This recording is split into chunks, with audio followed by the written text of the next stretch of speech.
Welcome to Layer the Alchemist, where we discuss all things heavy metal and hard rock. On today's episode, the follow-up to my second music challenge. This music challenge was based off of a video I made where I talked about artists and bands that I have never owned an album by, popular artists that you would think I would have at some point owned something by them, but didn't. So the challenge was to take some of these artists and to listen to one of their albums from beginning to end. A lot of these artists, I've maybe heard songs here and there, but I've never listened to any of their albums. Some of them I haven't listened to any of their stuff at all. So to begin with here, I'm going to start with Crosby, Stills, Nash, and Young. Now in the last video I made, I think I said I was just going to do Crosby, Stills, and Nash, but I figured, you know what, I'm a really big Neil Young fan. I better have Neil Young in there to help me along with this. So I listened to the album Deja Vu, and I didn't really like it. It was way too, it's really felt like an album, a Woodstock era album. It was kind of fun. I learned a few things. I did not know that Our House was a Crosby, Stills, Nash and Young song. I didn't know that. I also didn't know that Helpless, I always just thought that was a Neil Young solo song. I think I have a Neil Young Greatest Hits album, and I'm pretty sure that's on there. Woodstock is fun. That's a song recognizable from the record, but man, the rest, it was hard for me to get through. I just didn't dig it, the whole vibe of it and everything. It just doesn't work for me. I mentioned in that original video, I'm not a huge fan of like folk rock, so. All right, Bob Dylan. In my challenge video, I didn't mention Bob Dylan, and some people, brought that up in the comments because he was one of the guys I listed as never owning anything by him.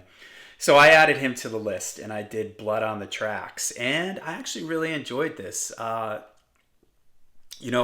voice wasn't as much of a turnoff for me on this as I thought it was going to be. I didn't love it, but it was way better than I thought it was going to be. Maybe in my mind, I'm remembering like maybe a different era of Bob Dylan or something, because the album was really well produced. I actually thought his vocals were pretty good in some spots. Songs that I liked, Tangled Up in Blue. That's a song I actually played with a band years ago I completely forgotten about. You're a Big Girl Now, Idiot's Wind, Shelter from the Storm.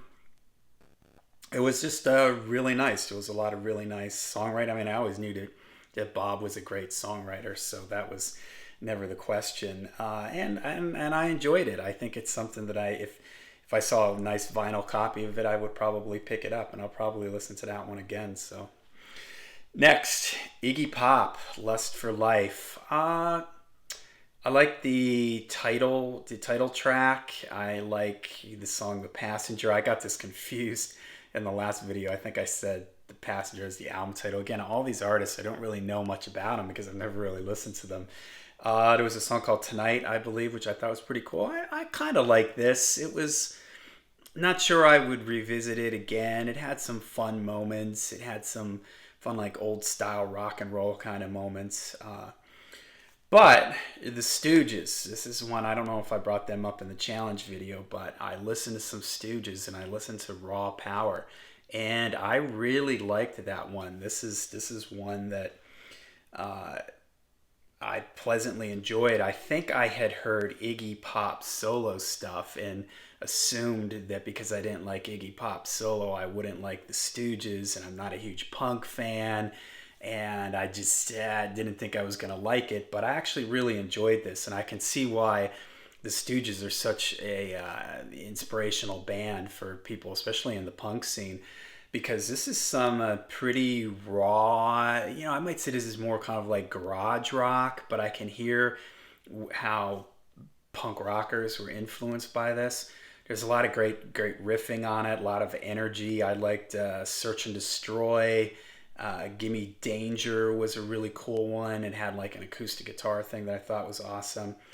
Penetration was great. Death Trip, I think, was the last song on the album. I really liked that. Of a note, though, when I first started listening to this, I must have been listening to some remastered version, and the remaster of it was absolutely atrocious. Now, go back to my Loudness Wars video, and this, whatever version this was, it was distorting and so staticky in the one speaker. I thought that there was something wrong with my headphones. And then when I realized it was recording, I was just aghast by it and was just like, this sounds awful. And I almost just bailed on it. But then I noticed it was a legacy edition and it said Bowie mix on it. And I thought maybe that's an original mix or something. And that mix was so much better. So whatever this remastered version is, absolutely horrible, and such a shame that I almost bailed on the record. If they didn't have this Bowie mix on Spotify, I would have bailed on it because it was just impossible to listen to. It was just a sonic, distorted, staticky mess, man. Really, really awful, and a sad example of the Loudness Wars gone extremely, extremely wrong. So I don't know what's up with that. If people know what's going on with that one version of Raw Power, let me know. I also checked out some of Funhouse, and I really dug that. I'm going to come back to the Stooges and listen to a lot more of them, and I'd like to get some of them in my vinyl collection. All right, then I listened to the Ramones, their self-titled one. This is out of all of these, I had heard the most songs from this album, like Blitzkrieg Bop, Beat on the Brat, Judy is a Punk, and there may have been one or two others. It didn't change my opinion much of the Ramones. Those were the best songs on the record. I did like I Want to Be Your Friend. I thought that was pretty neat. It had a different, almost like 50s rock vibe to it, which a lot of their stuff kind of does, but this one in particular. A little too repetitive for me, like with the guitar thing and everything, but I can see how it's influential. Probably won't revisit the Ramones. All right, then I did DRI, Thrash Zone, and this is one that someone mentioned in the comments. They said, oh, that album, you got to go back to the earlier stuff. The earlier stuff was more chaotic, and when I was listening to Thrash Zone, I thought, boy, this doesn't sound anything like I remember DRI being. This is like pretty tight and pretty solid, like thrashy, some mid-tempo riffing type stuff, really good production. I really dug it. And then I read somebody's comment that was like, okay, this isn't typical for DRI. And he said something about them being chaotic or something like that on the earlier stuff. And I realized that that's what I didn't like about DRI. The other stuff that I heard, it sounded too kind of messy and chaotic for me. So I actually like this. I don't know if this is just a complete one-off for DRI, that nothing else sounds like this, or I don't know, but I dug this. This is something, if I saw on vinyl, I would probably grab. Okay, then Lou Reed, Rock and Roll Animal. This is a live one, and this was recommended by a couple people, and they mentioned that I think it was Alice Cooper, like his Welcome to the Nightmare band. And man, the musicianship on this is killer. The bass playing is just great. The band is absolutely fantastic, which makes it such a shame that, man, I just can't get into Lou Reed's voice. He has this sort of almost monotone thing going on at times. He's kind of slightly out of tune and pitchy with his vocals, and it's just real tuneless to me, and his vocals just ruin it for me. So unfortunately, my opinion of Lou Reed has not changed. It's maybe even a little bit worse after sort of sitting through. I barely made it through this one. I just sort of bailed on some of the songs halfway through. I'll be honest. This one was a tough listen. So Lou Reed just didn't work for me. But hey, I can understand why some people might dig it. You know, he does kind of have his own sort of style, and his lyrics are kind of interesting. So, all right, last was Suicidal Tendencies. I didn't write down the title. Was it How Can I Laugh Tomorrow If I Can't Something Today? I forgot what the exact title was. And this was a surprise to me. I really dug this. There was some great thrash, some really tight playing. I don't know why in my mind I was thinking it was going to be real sloppy and messy. The vocals sort of ruined it a little bit for me. There were times like I really liked the song Pledge Your Allegiance and the title track. And I think it was on the title track where the vocals sound so weak to me.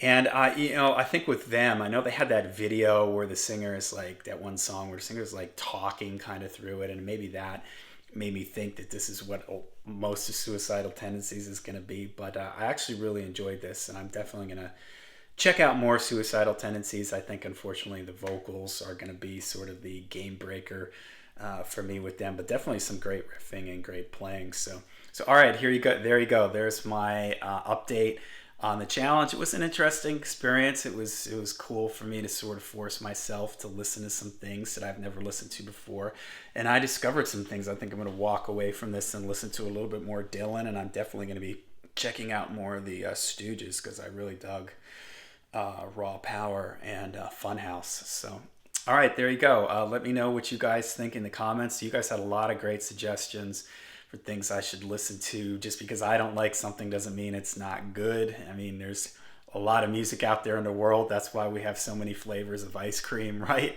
There's something for everybody. So don't take offense if I didn't like a particular album that you really love. That's what's cool, and I dig when people tell me why they like something that I don't like. So, all right, there you go. Make sure you hit like and subscribe and the bell icon. Larry the Alchemist all over the place, and until we see you again, make sure you stay heavy, stay metal.